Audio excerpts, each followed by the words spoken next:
Yeah, come on, kid, open up. Shoot!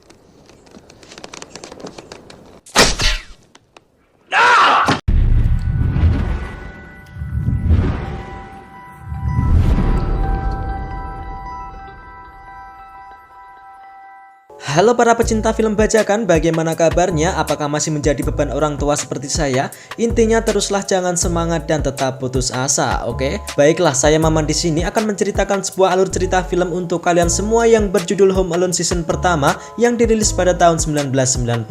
Nah, pastinya kalian udah nggak asing lagi sama ini film yang selalu ditayangkan pada waktu suasana Natal maupun Tahun Baru. Baiklah, segera siapkan kopi dan camilan kalian dulu ya lur, kita langsung saja gas pada intinya. Ilah.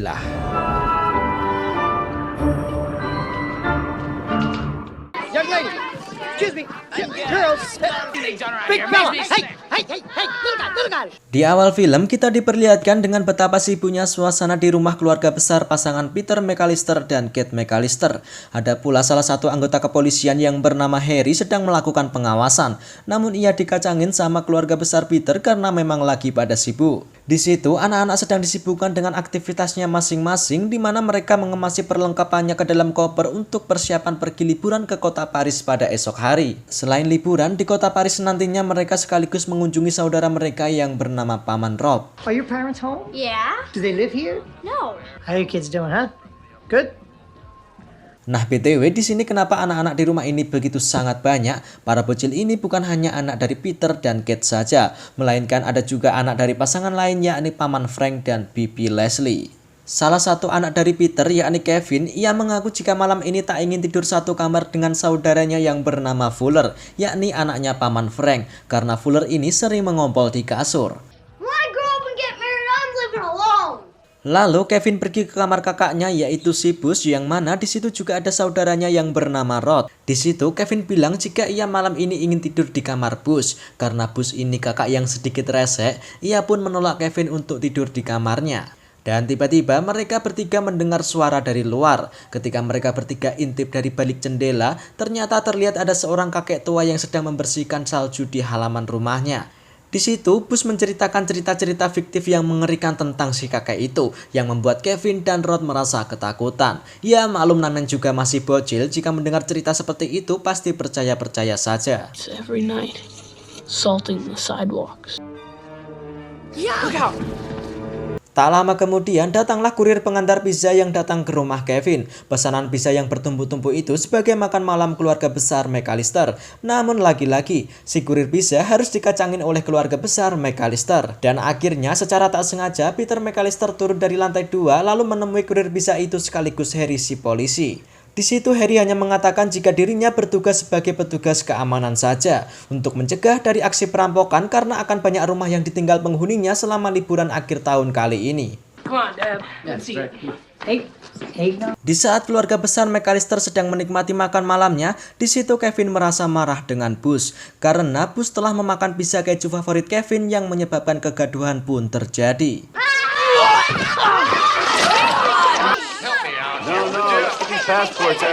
Di sini terlihat jika Kevin disalahkan atas kegaduhan yang baru saja terjadi. Semua keluarganya terlihat membenci Kevin. Kevin. Good night, Kevin. Both of his kids are still going to school here, and I guess he missed the whole family. Atas kesalahannya itu, akhirnya Kevin mendapatkan hukuman dari ibunya, di mana Kevin malam ini harus tidur di ruangan yang jarang dihuni, yakni di lantai 3 seorang diri. Everyone in this family hates me. I hope I never see any of you jerks again. Di sini Kevin tampak kesal karena ia merasa dikucilkan oleh keluarga besarnya, bahkan orang tuanya sendiri. Sebelum tidur, ia berharap jika ia ingin hidup sendirian dan ingin keluarganya menghilang begitu saja. Di malam itu, suasana tak begitu baik karena sedang diterjang badai angin yang cukup kencang, yang mana telah membuat seluruh listrik di semua rumah menjadi padam. Keesokan paginya datanglah petugas bandara yang akan menjemput keluarga McAllister. Namun mereka tampak kebingungan karena tuan rumah tak kunjung juga untuk keluar. Sementara itu situasi di dalam rumah dikarenakan alarm yang sudah diset sebelumnya telah mati akibat listrik padam dari semalam. Keluarga McAllister yang rencananya pergi ke bandara di pagi hari itu pun menjadi terlambat bangun. Mereka semua pun menjadi panik dan terlihat terburu-buru. Sementara itu di luar rumah, 2 orang petugas dari bandara itu tiba-tiba dihampiri oleh seorang anak kecil seumuran Kevin yang bernama Murphy. Ia adalah tetangga rumah Kevin yang sedang main-main dan ikut nimbrung karena Murphy juga akan pergi liburan ke Florida. I told you before, kid, don't bother me. Now beat it. Sebelum berangkat, Kate memerintahkan si Heather yang merupakan anak paman Rob dari Perancis untuk menghitung semua saudaranya sebelum masuk ke dalam mobil. Dan ya, tanpa disadari, Heather telah menghitung Murphy yang ia anggap bahwa itu Kevin, karena Murphy berada di gerombolan mereka. Have a good trip. Bring me back something French. Girls, 4 parents, 2 drivers, and a partridge in a pear. Dan akhirnya rombongan McAllister itu pun berangkat ke bandara. Setibanya di bandara, untungnya keluarga McAllister masih belum ketinggalan pesawat, hingga akhirnya mereka dapat terbang dengan aman dan tenang. Hope we didn't forget anything. Sementara itu, di dalam rumah, Kevin yang baru saja terbangun dari tidurnya itu pun terlihat celingak-celinguk ketika melihat rumahnya itu betapa sangat sepi dan tidak ada orang lain yang terlihat. Mom? Dad? Buzz?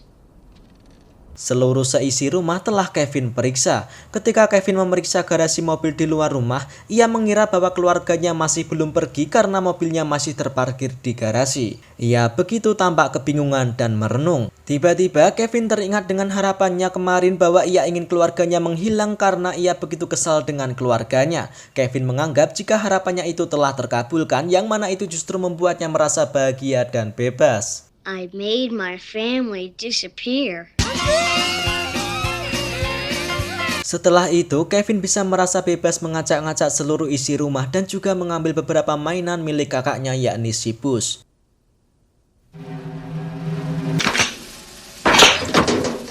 Selain itu, Kevin bisa bebas bermain dan juga menikmati es krimnya dengan duduk di sofa sambil menonton film dari kaset di televisi tentang mafia. I'm gonna give you to the count of 10 full of lead. All right, Johnny, I'm sorry. 2, 10. Keep the change, you filthy animal. Di sisi lain, saat Kate dan Peter sedang beristirahat di dalam pesawat, tiba-tiba Kate merasakan perasaan tak enak yang membuatnya sampai terbangun. Ia merasa jika keluarga ini telah melupakan sesuatu. Akan tetapi, itu bukanlah tentang lupa untuk mengunci pintu, bukan juga lupa untuk mematikan kompor, namun lupa akan tentang anaknya, yaitu si Kevin. What else could we be forgetting? Seketika itu, perjalanan udara keluarga McAllister, khususnya si Kate ini menjadi merasa tak tenang karena kepikiran si Kevin. How could we do this? We forgot him. Di malam harinya, kita diperlihatkan dengan sebuah mobil jasa perbaikan pipa saluran air, yang mana di dalamnya ada 2 orang pria yakni si polisi yang bernama Harry serta temannya yang bernama Marv. Karena sebelumnya Harry telah menyalahgunakan jabatannya sebagai polisi itu untuk memantau berbagai rumah di komplek tersebut, tentu ia sudah mengetahui tentang sistem keamanan dan seisi rumah yang ada di sana. Maka di malam itu, Harry mempunyai rencana jahat untuk merampok di berbagai rumah di komplek tersebut, termasuk incaran utama mereka yaitu rumah milik keluarga McAllister. Crowbars up. Ketika jam menunjukkan pukul 9 malam, mereka berdua pun tanpa basa-basi langsung bergerak menuju ke rumah Kevin untuk melancarkan aksinya. Sedangkan di dalam rumah, Kevin yang masih santai menikmati jajannya sambil menonton TV itu pun tiba-tiba menyadari jika ada orang asing yang mendekat ke rumahnya. Ia pun langsung secara cepat menyalakan seluruh lampu di rumahnya lalu bersembunyi di kolong kasur karena sangat ketakutan. I thought you said they were gone. We're supposed to leave this morning. Only a wimp would be hiding under a bed. Like, hey! I'm not afraid anymore!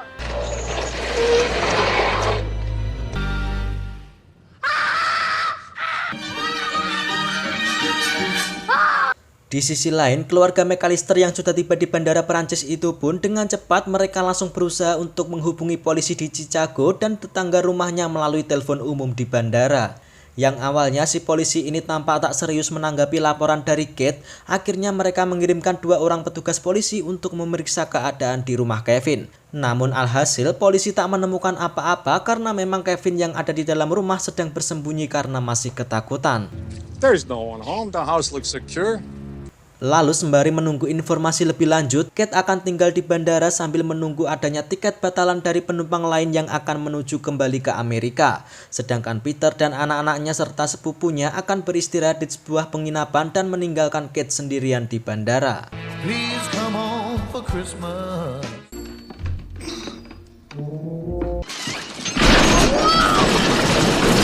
Alright, this is life saving. Keesokan harinya ketika Kevin hendak pergi untuk belanja ke minimarket, ia melihat ada sebuah mobil yang terparkir di depan rumah tetangganya yaitu si Murphy. Ia mengira jika si Murphy masih belum berangkat ke Florida. Namun ternyata mobil itu adalah milik si perampok Harry dan Marv yang saat itu juga sedang merampok ke dalam rumah keluarga Murphy. Saat sedang merampok, tiba-tiba telepon rumah berbunyi. Panggilan itu berasal dari keluarga Peter McAllister yang sedang berada di Paris. Marv yang mendengarkannya itu pun mengabarkan ke Harry jika keluarga McAllister benar-benar pergi. I knew they were. Silver tuna tonight. Sausai merampok, Marv meninggalkan jejak aksi mereka dengan menyumpat saluran air di wastafel dan menyalakan kerannya. Marv mengatakan hal itu ia lakukan sebagai identitas perampokan mereka yang ia namai dengan sebutan bandit basah. Sedangkan Kevin yang sedang berbelanja di sebuah minimarket sendirian saat hendak membayar ke kasir, tiba-tiba ia tak sengaja bertemu dengan kakek tua tetangga rumahnya itu. Lagi-lagi ia ketakutan dan langsung melarikan diri tanpa membayar barang yang ia ambil. Oh, hon, you pay for that here. Shoplifter! Come back here!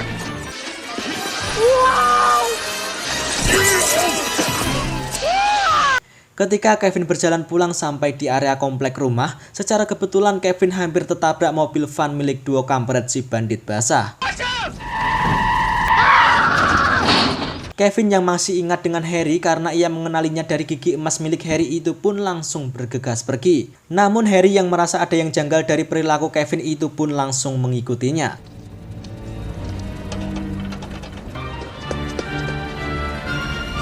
Akan tetapi Kevin berhasil bersembunyi dan si bandit basah kehilangan jejaknya.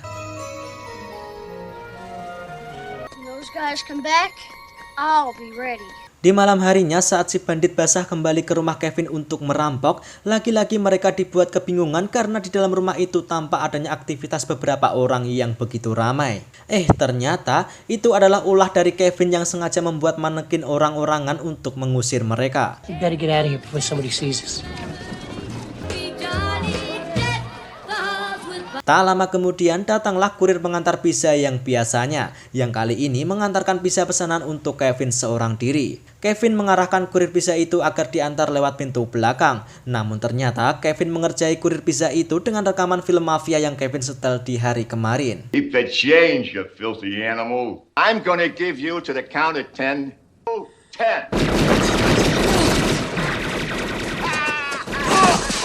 Beralih ke bandara Perancis, saat ini Kate masih berusaha mencari tiket agar bisa kembali ke Amerika lagi. Bahkan ia bersedia menukar tiket penumpang yang akan menuju ke bandara Amerika dengan segala harta yang ia bawa saat ini, termasuk perhiasannya. Akhirnya ada satu pasangan kakek nenek yang bersedia membantu Kate dengan menukarkan tiketnya yang menuju ke Dallas itu kepada Kate. Begging you, from a mother to a mother, please.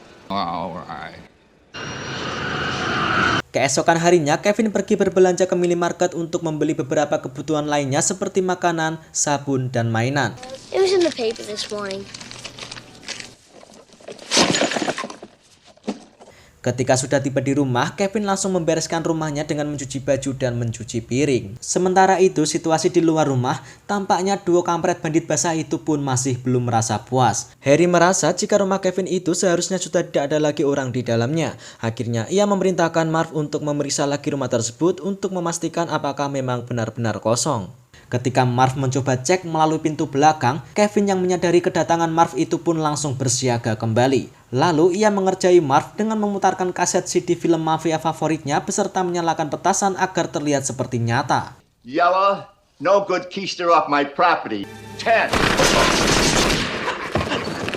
Marv yang ketakutan hebat itu pun langsung kembali ke dalam mobil dan melaporkan kepada Harry jika di dalam rumah itu memang benar-benar ada orangnya dan sedang ada penembakan. Yang akhirnya Harry memiliki ide agar tetap stay di dekat rumah Kevin agar bisa memantau jika terjadi apa-apa.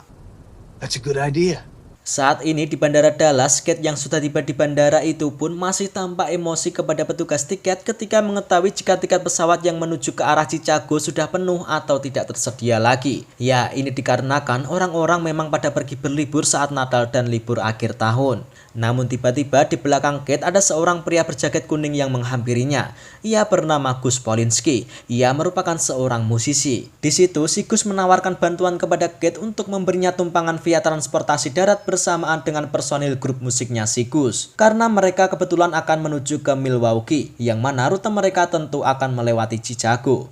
Dengan senang hati, Kate pun menerima tawaran dari si Gus karena sudah tak ada pilihan transportasi lain lagi untuk bisa kembali pulang ke rumah. You don't mind going with some polka bums?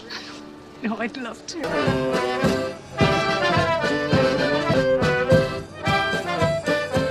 Kembali ke si perampok, ketika lagi bersantai di dalam mobil, di situ Harry kemudian melihat jika Kevin keluar dari rumahnya sedang menebang pohon untuk hiasan Natal. Kali ini Harry ingin memastikan lagi dan langsung memeriksa dari luar jendela. Dan memang benar jika Kevin sendirian di dalam rumahnya. Namun Kevin yang menyadari kedatangan mereka itu pun mendengar percakapan mereka jika Harry dan Marv akan merampok ke dalam rumahnya ketika pukul 9 malam nantinya. Kids are scared of the dark. Di malam harinya, Kevin terlihat berjalan-jalan di area komplek rumahnya. Ia sangat begitu iri ketika melihat keluarga lain bisa berkumpul dan merayakan hari Natal bersama-sama dengan bahagia. Lalu Kevin memutuskan pergi ke dalam gereja untuk menenangkan diri.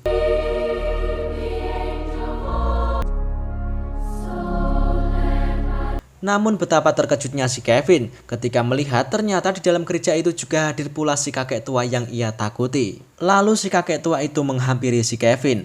Kakek itu mencoba untuk mendekatan kepada Kevin agar Kevin tak perlu takut lagi dengannya. Kakek itu bernama Marley yang sedang melihat cucunya bernyanyi di gereja. Di situ Kevin dan Marley justru terlihat langsung begitu akrab. Mereka saling curcol dengan masalahnya masing-masing. Kevin yang ditinggalkan keluarganya, sedangkan Marley yang putus hubungan dengan anaknya. Akan tetapi di situ mereka berdua saling menasihati dan mereka pun berkenalan.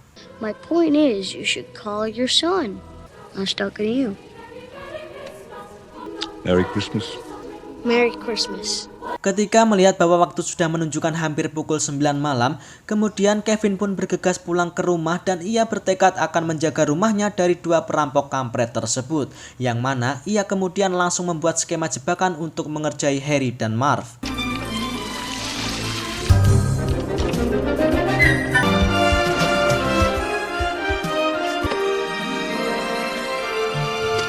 Dan ketika waktu tepat menunjukkan pukul 9 malam, dua perampok bandit basah itu pun mulai beraksi dengan menuju ke pintu belakang. We'll go to the back door. Maybe he'll let us in. You never know. Tentu kedatangan mereka sudah ditunggu oleh Kevin. Kevin yang membawa senapan mainan milik Bus itu pun menunggunya dari balik pintu. Dan yang terjadi adalah... Got some nice presents for you.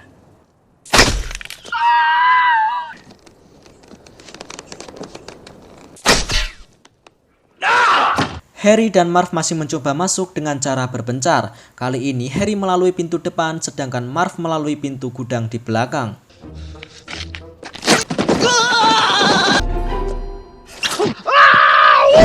Kali ini Marv yang berhasil masuk duluan, akan tetapi...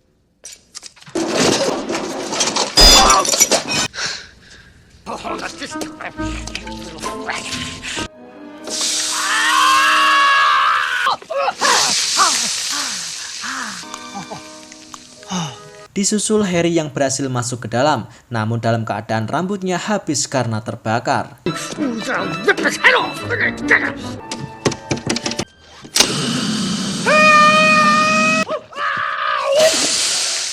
Marv yang tak berhasil melalui gudang itu pun akhirnya beralih masuk melalui jendela.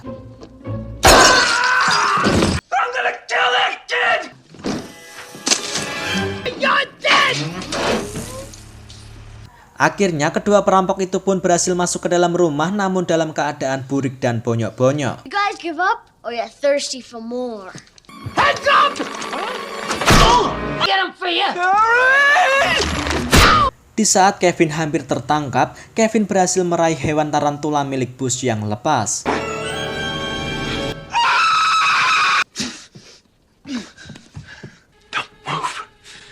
Mom?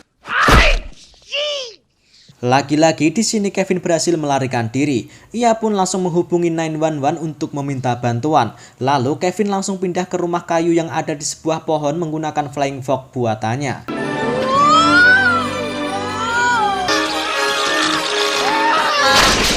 Ketika dua perampok kampret itu hendak mengejarnya, di situ Kevin langsung memutus tali flying fox-nya tersebut.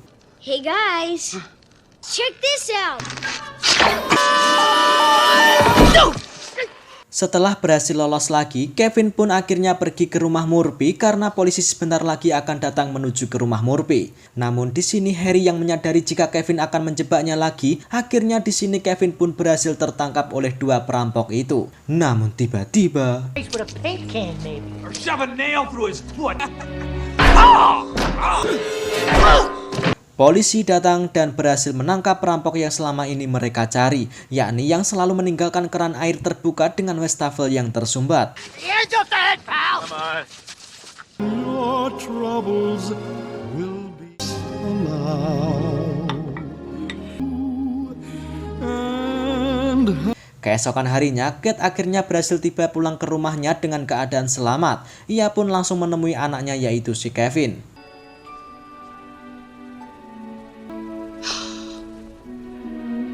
Merry Christmas, sweetheart. Tak lama kemudian, tiba-tiba keluarga besar Kevin itu pun juga pulang ke rumah, yang ternyata mereka memilih merayakan Natal di rumah saja. Begitupun dengan kakek Marley, yang ternyata saat itu ia mendengarkan nasihat dari Kevin yang membuat hubungan kakek Marley dengan anaknya itu pun kembali membaik. Dan film pun selesai.